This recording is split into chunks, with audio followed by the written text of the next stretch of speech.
আজি এই সংবাদদান বুলি নকওঁ যে আমাৰ মনৰ দুখৰ কথাখিনি আমাৰ জনগোষ্ঠীৰ কথাখিনি এই কথাখিনিৰ কাৰণে আজি মই ইয়াত বিশেষভাৱে ইছলাম ধৰ্মীয় বৃহত্তৰ অসমীয়া জাতি গঠনৰ লগত জড়িত থকা আমাৰ জনগোষ্ঠীৰ ব্যক্তিসকলক যাতে যি ধৰণৰ এক পৰিৱেশ হৈছে এই পৰিৱেশৰ পৰা আঁতৰি থাকিবলৈ যিসকলে জড়িত হৈ পৰিছে তেওঁলোকক যাতে কোনো পধ্যে প্ৰশ্ৰয় নিদিয়ে এই কথাখিনি ক'বলৈ আৰু কালি নাগৰিক সভাই যিটো যোগাত্মক এক সিদ্ধান্ত লৈছে এই কথাখিনি তেখেতসকলৰ এই সভাত অংশগ্ৰহণ কৰা বা প্ৰতিনিধি আজি উপস্থিত আছিল তেওঁলোকৰ কালি গোটেই কথাখিনি আমি আমাৰ ওচৰত দাঙি ধৰিছে আৰু আমি এই যোগাত্মক কথাখিনিকে পূৰ্ণ সমৰ্থন জনাই যিটো বাৰ্তা আজি অসমলৈ ইতিমধ্যে গৈছে বিভিন্ন ঠাইত এই বছৰটো যথেষ্ট পৰিমাণে ইয়াত শক্তিশালীভাৱে ই প্ৰতিষ্ঠিত হ'বলৈ গৈ আছে ইয়াত বিনষ্ট হোৱাৰ লগে লগে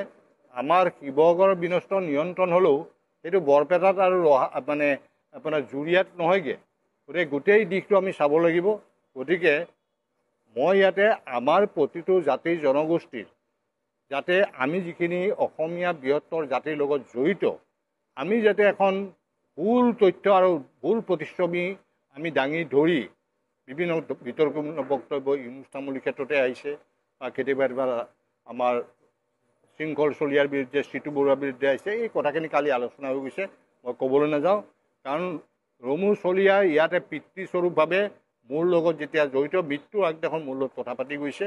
গতিকে এই কথাখিনিয়ে মই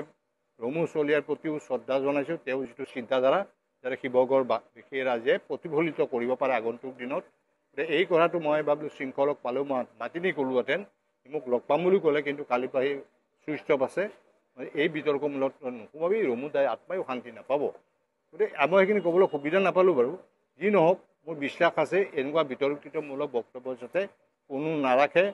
ইউনুছ তামুল এজন ব্যক্তি তেওঁ কাকো প্ৰতিনিধিত্ব কৰা নাই তেওঁৰ বক্তব্য যাতে আমাৰ ইছলামিক সমাজৰ বক্তব্য বুলি আপোনালোকে কোনো ধৰি নলয় আৰু যিটো আমাৰ ইয়াতে বিভিন্ন জনগোষ্ঠী অসমীয়া জাতিৰ সীমাবদ্ধতাৰ মাজত আছে ই যেনেকৈ মৰাণ মটক টাই আহোম বা কোচ ৰাজবংশী ডিমাচা কাৰ্বি ৰাভা বড়ো এইবিলাক বা আমাৰ অসমীয়া মুছলিমৰ মই মুছলিম বুলি নকওঁ ইছলাম ধৰ্মীয় লোকৰ অসমীয়াৰ মাজত থকা ইয়াত মানে গৰীয়া হওক মৰিয়া হওক দেশী হওক জোলহা হওক চৈয়দসকল হওক বা পুংগল মাইমল কছাৰী মুছলিম এই যিকেইটা জনগোষ্ঠীয়ে অসমৰ ইতিহাসত যথেষ্ট অৱদান দি গৈছে কিন্তু লাহে লাহে যেন তেওঁলোকে সকলো পিনৰ পৰা বঞ্চিত হৈ যেন আজি সেইসকলক মিছলিড কৰাৰ কাৰণে ভুল পথে পৰিচালিত কৰিবৰ কাৰণে কিছুমান অপশক্তিও কাম কৰি আছে আৰু তাৰ লগে লগে পূৰ্ববংগীয় সেইসকল ব্যক্তিয়ে বিভিন্ন স্তৰে দি প্ৰৱেশ কৰি আজি শিৱসাগৰৰ যিসকলে কলিকতে কৰিব বিচাৰিছিল আমি দেখিছোঁ সোণাৰীত যি অৱস্থা সৃষ্টি কৰিছে মই ভবা নাছিলোঁ এইবিলাক জেগাতো এই অৱস্থা হৈছে আজি মোক শদিয়াৰ পৰা ফোন কৰিছে শদিয়াৰতো একে অৱস্থা হৈছে আজি তেনেকৈ চৰাইদেউত যিটো হৈছে ঠিক তেনেকৈ ডিব্ৰুগড়তো মোক এজনে ক'লে যে ডিব্ৰুগড়তো একেই অৱস্থা হৈছে গতিকে এই অৱস্থাটো যদি চবতে হৈ আছে মই ভাবিছোঁ আমাৰ নামনি অসমতে হৈ আছে নেকি নগাঁৱলৈকে আৰম্ভ কৰি নহয় গোটেই উজনি অসম যিখন আমাৰ অসমীয়া জাতিৰ এক প্ৰাণকেন্দ্ৰ যিবিলাক আছিল সেইবিলাক যেন আজি অসমীয়া বুকুৰ পৰা হেৰাই যাব বিচাৰিছে গতিকে আপোনালোকে নেতৃত্ব লওক অসমীয়া জাতিৰ যিকেইটা জনগোষ্ঠীক লৈ বৃহত্তৰ অসমীয়া জাতি হৈছে সেই কথাখিনি আমি আজি এটা বাৰ্তা দিবৰ কাৰণে যিটো কালি বাৰ্তা গৈছে তাৰ লগত সংযোগ কৰি আজি আমি এইসকল আমাৰ জনগোষ্ঠীকেইটাৰ লগে লগে আমি ইছলাম ধৰ্মৰ হয় কিন্তু আমি বাংলাদেশীৰ সমৰ্থক নহয় কাৰণ বাংলাদেশীৰ সমৰ্থক আজি চৰকাৰৰ দায়িত্ব আছে ৭১ পিছত মানুহ খেদা কাখন প্ৰৱৰ্তন কৰি এটা সাম্প্ৰদায়িক বীজ ৰোপণ কৰাটো আমি আপত্তি আছে ক্ল'জ 6টো এতিয়ালৈকে কাৰ্যকৰী নকৰি তেওঁলোকে ক্ল'জ 6 আমাৰ যিটা সুৰক্ষিত হ'ব পৰা ব্যৱস্থা আছে জাষ্টিছ বিপ্লৱ শৰ্মা কমিশ্যন সেইখিনি নকৰি আজি পৌৰগামী কমিটি অসম চৰকাৰে যিখন গঠন কৰিছিল justice Rumi Phukan advocate general Debajit Saikia আৰু ময়ো তাৰ সদস্য আছিলোঁ আমি ৰিপৰ্ট ইতিমধ্যে ছাবমিট কৰিছোঁ বহু বিভাগ কৰাই যিটো মানে আজি অন্যখন বাংলাদেশলৈ ৰূপান্তৰিত হৈ গৈছে সেইখন আমি বন্ধ কৰিব লাগে আৰু বিদেশী হ'লে ইয়াৰ পৰা উচ্ছেদ কৰিলে তেওঁলোকে তালৈকে যাব তাৰ পৰা উচ্ছেদ কৰি তালৈ যাব গতিকে তেওঁলোকক তাৎক্ষণিকভাৱে নি মানে বাংলাদেশৰ বৰ্ডাৰত দি আঁতৰাই দিব লাগে আৰু বন্দী চুক্তিকৰণ মানে যিখন প্ৰত্যাহ্বান চুক্তিবচন সেইখন তাৎক্ষণিকভাৱে কৰিব লাগে আৰু সীমান্তত লোকালে শ্বুট এণ্ড চেণ্ড অৰ্ডাৰ দি কোনো যাতে প্ৰৱেশ কৰিব নোৱাৰে যিটো পাকিস্তান বৰ্ডাৰৰ লগত আছে এইটো বাংলাদেশ বৰ্ডাৰটো এইটো ব্যৱস্থা কৰক এইকাৰণে কৈছোঁ যে নহ'লে এনে সুদ সদায় বহি থাকিব আৰু বাংলাদেশী হিন্দুৱে হওক বাংলাদেশী মুছলমানে হওক কাৰণে আমি 1960 চনত আমাৰ মাতৃভাষা জাতিটোৰ কাৰণে আমি শ্বহীদ হ'বলগীয়া হৈছে 72 আমাৰ শিক্ষা আমি কি ভাষাত পঢ়িম তাৰ কাৰণে আমি শ্বহীদ হ'বলগীয়া হৈছে গতিকে এই কথাবিলাক আমি সকলোৱে অসম আন্দোলনত যিখিনি শ্বহীদ হৈছে আজি এই প্ৰতিটো জনগোষ্ঠীৰ হৈছে গতিকে আমি যিটো অৱদান বিভিন্ন ভাষা জাতি সাহিত্যৰ কাৰণে আমাৰ আছে সেইখিনি আজি কোনো ইনুষ্ঠামূলীয়ে আমাক নষ্ট কৰিব নোৱাৰে গতিকে আপোনালোকে আমাৰ যিকেইটা জনগোষ্ঠী আছে তেওঁলোকক যাতে কোনো ভুল পথে পৰিচালিত কৰিব নোৱাৰে এইটো মুছলিমৰ বিৰুদ্ধে এইটো অমুকৰ বিৰুদ্ধে যদি মুছলিমৰ বিৰুদ্ধে হয় বাকী জনগোষ্ঠীটো আমাৰ লগতে আছে আমি একেলগে তাক প্ৰত্যাহ্বান দিম কিন্তু সেইবুলি আমি আঁতৰি যাম আৰু ইয়াতে সেই মৌলবাদী শাসন ব্যৱস্থাটো লাহে লাহে আৰম্ভ কৰিছে আজি 2 ঘৰ কালি 4 ঘৰ পঢ়ি 8 ঘৰ আৰু বাধা প্ৰদান কৰি আছোঁ এইবিলাক আমি ধৰ্মীয় উন্মাদনাত গতিকে এইকাৰণে মই আহ্বান জনাইছোঁ আপোনালোকে এইবিলাক বাদ দিয়ক কাৰণ 1980 চনত আমচুৰ জন্ম মই দেখিছোঁ মই সৌৰ অসম ছাত্ৰ সন্থাৰ কামৰূপ জিলাৰ সভাপতি অবিভক্ত আৰু গুৱাহাটী ছাত্ৰ সন্থাৰ সভাপতি আছোঁ তেতিয়া মই আমচুৰ জন্মই দেখিছোঁ তাৰপিছত আমাৰ অৱস্থা দেখিছোঁ আজিও কৈছোঁ যে এইবিলাক বস্তুৰ পৰা আপোনালোকে আঁতৰি থাকক মই বিশেষকৈ আমাৰ ইছলাম ধৰ্মীয়সকলক যিকেইটা জাতি আছে সেইকেইটাক কৈছোঁ আৰু চৰকাৰক মই আহ্বান জনাম যে আমাক লোকপ্ৰিয় কৰিম বুলি ক'লে গণনা কৰিম বুলি ক'লে আজিলৈকে কিন্তু আৰম্ভ নকৰিলে আমি পাবলগীয়া সুবিধাৰ পৰা আমি সদায় বঞ্চিত হৈ আছোঁ আমাৰ নামত অহা কেন্দ্ৰীয় চৰকাৰ ৰাজ্য চৰকাৰ আটাইবোৰ অনুদান কোনোদিন শিৱসাগৰ ডিব্ৰুগড় যোৰহাট নাযায় এই ৰূপহীৰ পৰা ঢিঙলৈকে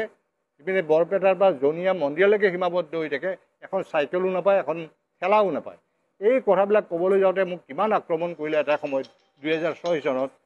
গতিকে এই কথাবিলাকে কিন্তু আপোনালোকে গুৰুত্ব সহকাৰে ল'ব লাগিব আৰু সেইকাৰণে মোৰ যিকেইটা ইছলাম ধৰ্মীয় আমাৰ গোষ্ঠী আছে সেইসকলে যাতে এইটো প্ৰশ্ৰয় নিদিয়ে মই কোৱা নাই মাৰপিট কৰিব লাগে জবৰদস্তি কৰি দিব নোৱাৰে আপোনালোকে প্ৰশ্ৰয় নিদিব মাটি বিক্ৰী কৰাটো বন্ধ কৰক ছোৱালী বিয়া দিয়াটো বন্ধ কৰক তেতিয়া অট'মেটিকলি আমাৰ সম্বন্ধটো ভালকেই থাকিব এতিয়া এটা বুৰ্খাৰ কথাটো ওলাইছে হয় এইটো আমাৰ সংস্কৃতি নাছিল হৈ গ'ল কৰি পেলোৱা হ'ল কাৰণ আমাৰ ল'ৰাই কোনোদিন ইমামত পঢ়িব নাযায় মাদ্ৰাছা শিক্ষা নলয় খুব কম সংখ্যক যিবিলাক ওলাই পূৰ্ববংগীয় হওক বৰাকবিলাকৰ চিলতিখিনিয়ে হওক তেওঁলোকে মছজিদে গৈ মানুহৰ মাজত এনেকুৱা এটা প্ৰভাৱ পেলাই দিয়ে গতিকে আমাৰ মানুহবিলাক ধৰ্মৰ প্ৰতি খুব আসক্ত হৈ সেই প্ৰভাৱত তেওঁলোক বন্দী হৈ পৰে এই দিশটো চাব লাগিব আমি গতিকে মই সকলো জাতি জনগোষ্ঠীক কওঁ আমাৰ বাহিৰেও আপোনালোকে সহায় কৰক যদি কোনোবাই বাংলাদেশীক প্ৰশ্ৰয় দিয়ে আপোনালোকে চৰকাৰক কওক যে এইখিনি বাংলাদেশী বা অবৈধভাৱে দখল কৰি আছে সেইখিনি অবৈধটো উচ্ছেদ হ'বই লাগিব যি ধৰ্মৰে হওক যি জাতিৰে নহওক মই ব্যক্তিগত লেভেলত যিখিনি পাৰোঁ চেষ্টাও কৰিছোঁ গতিকে আপোনালোকে সকলোৱে মিলি আজি অমুকৰ উৰিয়াম ঘাটত চবকে নটিচ দিছে চবকে নটিচ দিছে হিন্দুখিনিক দিয়া নাই আমাৰ মুছলমানখিনিক দিছে এটা ভুৱা তথ্য দিলে সেইখিনি তদন্ত কৰক তাই আহোমে কোচ ৰাজবংশীয়ে গৈ তদন্ত কৰক সঁচা নে মিছা যদি সঁচা হয় কিন্তু মইতো তদন্ত কৰিলোৱে এইটো সম্পূৰ্ণ ভুল তথ্য দিছিল এইখিনিত আপোনালোকে জেগাতে শেষ কৰিব লাগিব তেতিয়া গোটেই আমি জাতিটো খুব শক্তিশালী হিচাপে মানে আগন্তুক দিনত আমাৰ সন্মুখত অহা প্ৰত্যাহ্বানবিলাক নহ'লে যিটো জাতিৰ অৱস্থা হৈ গৈছে আমি সংখ্যা ল'বলৈ আহি আছোঁ এই কথা চিন্তা কৰিব লাগিব গতিকে বহুত শ্বহীদ হৈ গ'ল জাতিটোৰ কাৰণে 60 চনৰ পৰা শ্বহীদ হৈছে তাৰ আগতেও হৈছে 72ত হ'ল 79ৰ পৰা হোৱা অসম আন্দোলনত বহুত কেইজন শ্বহীদ হ'ল গতিকে এই শ্বহীদৰ প্ৰতি সন্মান জনাই আমাৰ দায়িত্ব আৰু কৰ্তব্য পালন কৰিবলৈ মোৰ বিভিন্ন গোষ্ঠীৰ লগতে আজি যোৰা বহুতে কিন্তু আজি মোৰ দুখ লাগে কাৰণ এইটো মোক গভৰ্ণমেণ্টেও কৈছিল মানে এটা গোষ্ঠীৰে আমাৰ নাই বুলি 20টাকৈ সংগঠন জন্ম হৈছে হঠাৎ 2006 চনত মোৰ লগত বহিবলৈ মানুহ নাই সংবাদ মোৰ ঘৰত মই বনাইছিলোঁ সংবাদ পাতিছিলোঁ আৰু আমি গুৱাহাটী দৈনিক অসম কীৰ্তিনাথ হাজৰিকা ডাঙৰীয়াৰ দিন আৰু উজনি অসমৰ দৈনিক জনমভূমিৰ বাহিৰে কোনো বাতৰি কাকত আমি দেখা পোৱা নাছিলোঁ প্ৰথম মানে আপোনাৰ চেনেল মানে কেবুল এইটো আমাৰ মানে সঞ্জীৱ নাৰায়ণৰ চানমাৰী 2টা ঘৰৰ পৰা আৰম্ভ পৰা যি জড়িত আৰু এনি টেলিভিছন প্ৰথম ছেটেলাইট চেনেল সেইটোৰ পৰা আমি জড়িত তেনেকৈ বাকী এতিয়া লাহে লাহে সংবাদ জগতে বহুত ওপৰলৈ গুচি গ'ল গতিকে এই সংবাদ জগতৰ পৰা মই আশা কৰিম যে তেখেতসকলে যাতে আমাৰ এই যাত্ৰাটোত সহায়কভাৱে যোগাত্মক দিশটো তেওঁলোকে দেখুৱাই দিয়ে কাৰণ এইখন জাতিটোৰ কাৰণে এইখন অসম আমাৰ ক'তো স্থান নাই মই বাংলাদেশত যাব পাৰোঁ নেকি মোৰ জেগা আছে নেকি মই কেনেকৈ বাংলাদেশী সমৰ্থন কৰিম গতিকে এই কথাবিলাক আমি আমাৰ দৃষ্টিত ৰাখি আমাৰ গোষ্ঠী যিকেইটা আছে ধৰ্মত ইছলাম, কিন্তু আমি জাতি হিচাপে অসমীয়া, এই মানুহ যেনেকৈ ৰাখিব অন্যান্য জনগোষ্ঠীৰ সহযোগত আমি আগবাঢ়ি যাব বুলি মই আশা কৰি, আৰু যদি আপোনালোকে কিবা কিবি এপিছন লাগে মই দিবলৈ প্ৰস্তুত।